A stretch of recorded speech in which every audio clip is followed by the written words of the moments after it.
So I it's gotta imagine that it's fun to be able to talk about this now because so much of this is not talking about it, and yes. that was, I don't, it's gonna sound awful, but I don't do a whole lot of preparing for these. I like to just sort of talk. But the one Yeah, thing yeah. that was floating around in my head was what is the experience like when you have that first meeting? And I'm sure you're told very little. You maybe find out what they actually want you to talk about, and then slowly progressing like, oh, well, here's the idea. Here's most of what we're doing. Here's everything. Like how does that progress, and how do you know, process that? Because obviously you have your own ideas once you know what you're talking about, and then when you find out the angle they want to take, because it's a Mhm. very interesting line to walk of, okay, I have this control, but I'm also playing a very specific instrument, or I'm in a very specific band. Like, how do you, one, make sure it's for you, and then two, just process like, oh, that's what we're doing. Oh, that's what we're doing.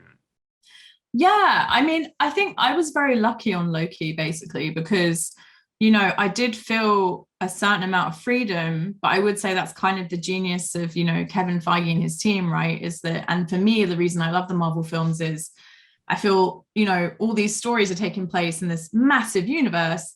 But the really cool thing for me is that you still get like, like Taika's movie, and then you can also have something like Civil War, for example, which is so totally different, but also equally amazing. And that for me is really exciting as a filmmaker, because I think that's the thing that I definitely felt from my first meeting was like, okay, well, you know, Loki's a very established character, very beloved fan favorite, but like, what's your take on this story? And like, so when I met them, basically, I had Michael's brilliant first script and the second script by Alyssa. And something that was really clear for me in both these scripts was there was a mystery running through it. And so, like, film noir was like a big, heavy influence for me. And I was like, well, for example, like, even just in how we light this, like Sylvie's attacking from the shadows, let's go like full detective story with this. I think that would look really cool. And then that look is something we can take across the whole show. And I remember Kevin Feige was like, oh, I hadn't even thought about the show like that. But because of my background also in comedy, I was like, let's take that lighting design, but we'll keep the comedy and we'll keep the warmth and the heart because I love doing that. But I think for me, that was a big thing, honestly, going into that interview was saying, like, this is what excites me about the script. Here are ideas I have based off what we see here. And obviously, because we were still working on the story, obviously, in the second half. So when I joined, we were still doing that and the world building as well for the TVA.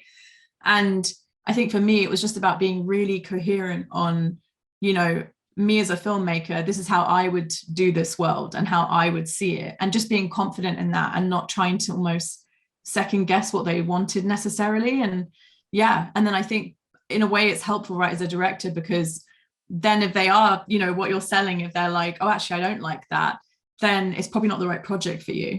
Yeah. So yeah, so that was kind of my approach, but luckily we all liked what I was selling. So yeah, so here I am.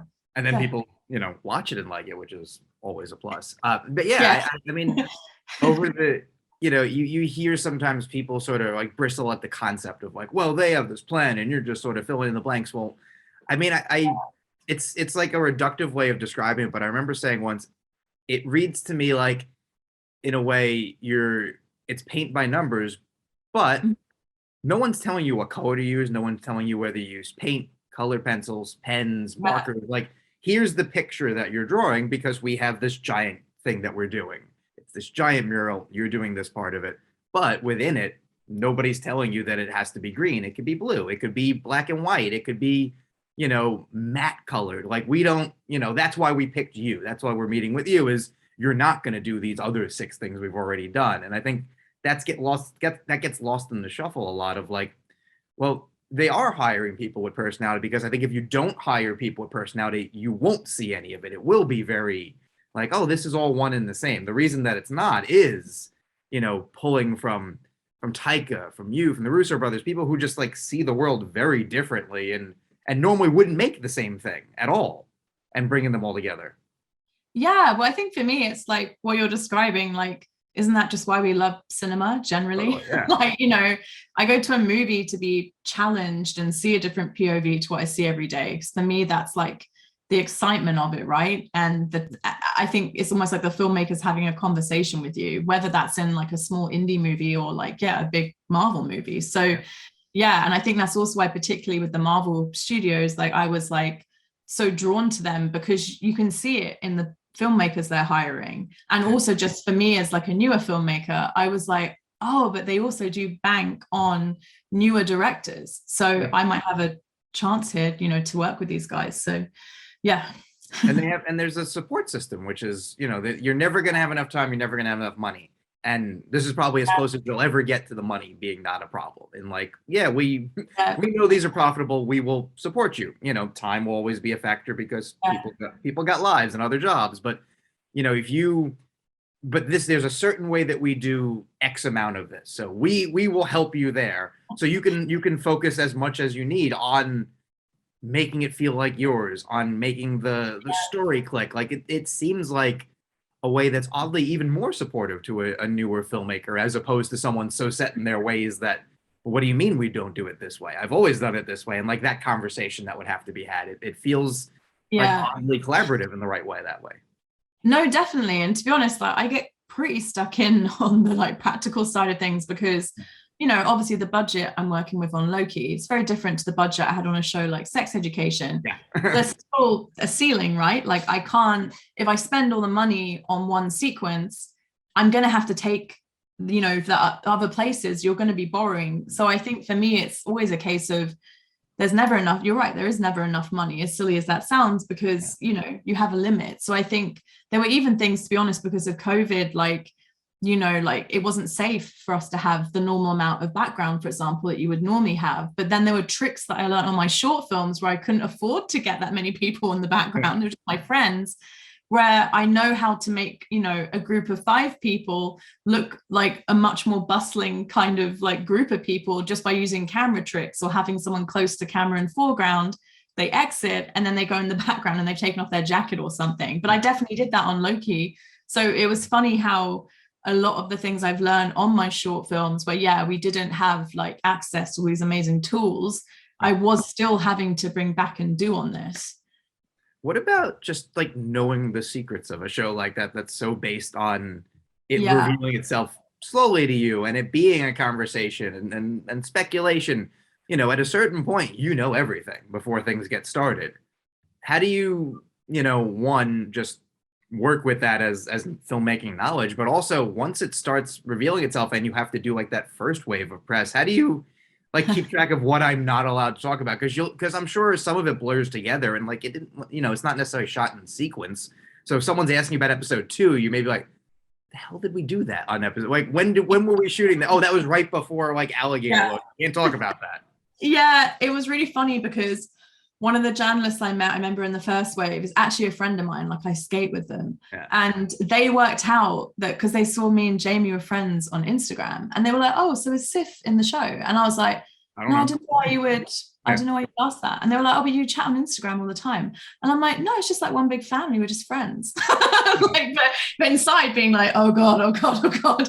But like, yeah, but it's just, I don't know, the secrecy is very real. But also I think as a fan, you know, I know some people obviously like to get as much info as they can, but you know, the reason that we don't give the information is because hopefully if it's done well, it's going to be exciting, you know, when that like cool moment drops or there's a character from the comic books that you're like, oh my God, they got them in the show. So yeah, so I think for me, honestly, it was, I was trying to be like as mindful as I could about it because I didn't want to ruin it, because that's kind of who it's for really at the end of the day, is, you know, the people that love these comic books and love these movies. Oh, yeah. And you're also stepping in when so many people have mostly been able to keep the secrets. You're like, I don't want to be the one. Like, yeah, you know, I'm not Tom Holland. I'm not going to get away with it. Like they'll, you know, there's certain people who they're like, all right, slap on the wrist. Like me, the red dot will pop up on my shirt. I'll be, oh no, oh no. And it is just funny to watch people who don't like not take no for an answer, but will still ask. You know, like, oh, I can't talk about that. Oh, well, what about this? Like,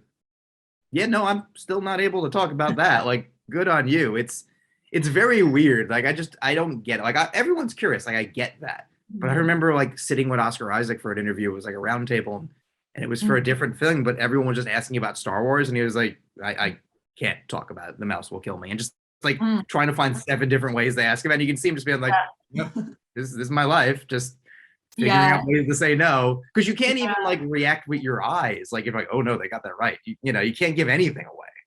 Well, it's just human reaction, right? Yeah, Because like, I used to do improv and the whole thing is like, yes, and like you yeah, want to be like positive because like, but I think, but it's totally healthy and fine also to say no. yeah. And it's like with the press as well. Yeah, but it was definitely like a bit of a game. But I think sometimes it's like, it's part of the game, right? Sometimes people be Yeah. like cheeky and you'd be like, I can't answer that. And they'd be Yeah. like, oh, no.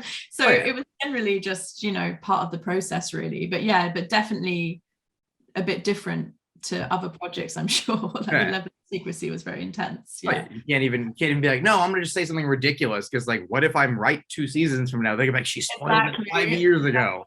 It's Yeah.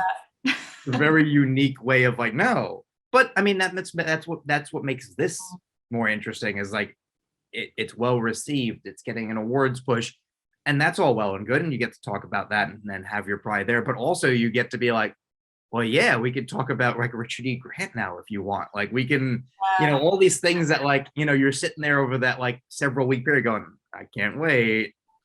And finally, Yeah. yeah, tell me what you thought of that now. Like, haha, I got you. No, exactly. I mean, working with Richard was an absolute dream. Like with Nail and I is like one of my all-time favorite movies. And I think Tom had even said there's been jokes about Richard looking like his dad. And we were Yeah. like, well, we have to, and they're friends. And we were like, well, let's just try and see if he's free. And, he was excited by the idea. And yeah, we managed to make it work amazingly. But it was just incredible seeing him in like the classic Loki outfit. And also because, that episode, Richard's on a patch of grass surrounded by, blue screen. Yeah. And the amount that he committed, because obviously like you've got me on a megaphone being like, you are now being attacked and you're building the tower and like trying to explain to him. And I had art as well. But yeah, I mean, he was an incredible actor to work with and just a lovely person. I mean, it's definitely something off my bucket list, getting to Right. work with him. I had interviewed him right around then, and he was like, "You wearing tights? Yeah, I'm in. Like that's what I do." Yeah. Because it was for there's something about Jamie. He's like, "Yeah, apparently wearing tights is just my thing right now." But he's talking about like the fun of it. Like yeah, if you don't think it's fun to stand there and have someone yell at you silly things to do while pretending there's an alligator next to you, while pretending there's this world happening, while wearing a ridiculous costume, like what else did you want to get into acting for as opposed to like this is all the things I would have done as a child for free, and now they're going to cut me a check at the end of this, and Yeah. people are going to like it, and I get like there's not, it seems like nobody seems to like what he does more than him. Yeah, which I think, and that joy, like on set, particularly when you're filming a pandemic, like Yeah. it radiates. And I think you felt that from Tom as well, like, because Tom is in like every scene of the show nearly. And like it was a long shoot for anyone, but he's just like Tom, sorry, is just so full of joy and enthusiasm and excitement to be Loki. Yeah. That completely, anytime someone's enthusiastic and excited about something, I think people can't help but get on board with that. And so, yeah, I felt very lucky with all the cast that we worked with. It was just, I mean, what a group of people to get to create something with. And as we wrap up, you get to then sort of leave people wanting more in a very unique way, not just for the next season, which I'm sure people were, excited / surprised maybe to find out about, but even just like where the movies are going, like introducing potentially like the next conflict. Like I don't know that anyone necessarily went into Loki expecting that, and that's a fun thing to be able to be like, yeah, you didn't think that was going to happen either, gotcha. Like you get to have that pride of like, I spent a long time on this, and not only did we have essentially a month or so of people experiencing it, you're going to think of what I did next year and the year after, and conceivably for the next decade, and I get to have that on my, pat myself on the back for that. You should feel very, very proud of that. Oh, thank you. No, it was just honestly like a massive privilege. I think at the time, like obviously I think about it in terms of story and character introduction and making sure we're doing it all correctly, but I tried not to think about the big picture in terms of the fan. Like, I mean, obviously you feel it, but it's just, you have to just hone in and focus on the story and make that as good as you can so you can like land the plane. But yeah, but that last episode was the biggest secret. And I remember just being like, I was so hoping no one would crack it. And I'm so glad that it didn't get out there and there was no leak about Jonathan. And because again, for me, like if I'm watching that at home, it's so exciting when those doors open and being like, oh my God, it's that character and it's Jonathan, and this means so much, you know, like you said, like it's such a big ripple effect for the rest of the MCU. Like, you know, so I think for me, yeah, that was just, I felt very honored, to be honest, that the trust was given to me to, you know, launch him. And Totally. and yeah. I think you more than landed the plane, so you should be very proud of it. And as you continue to get your, you know, second tier of kudos, just, you know, enjoy it, because the pressure is off now. So obviously the next thing will have its own situation, but like, you know, getting to hear people praise the work, but having seen the whole work is a great thing. And what else do we want except like people telling us we did a good job and we're good and special. Like, Completely. Exactly. And thank you so much for doing this. I'm excited to be able to keep thinking about a show that was fun, but also had you thinking throughout it. Oh, thank you so much. Yeah, like I said, I think, you know, like me, Michael, Kevin Wright, my producer, Tom, like our whole team, we were always like, how do we make it weirder, bolder?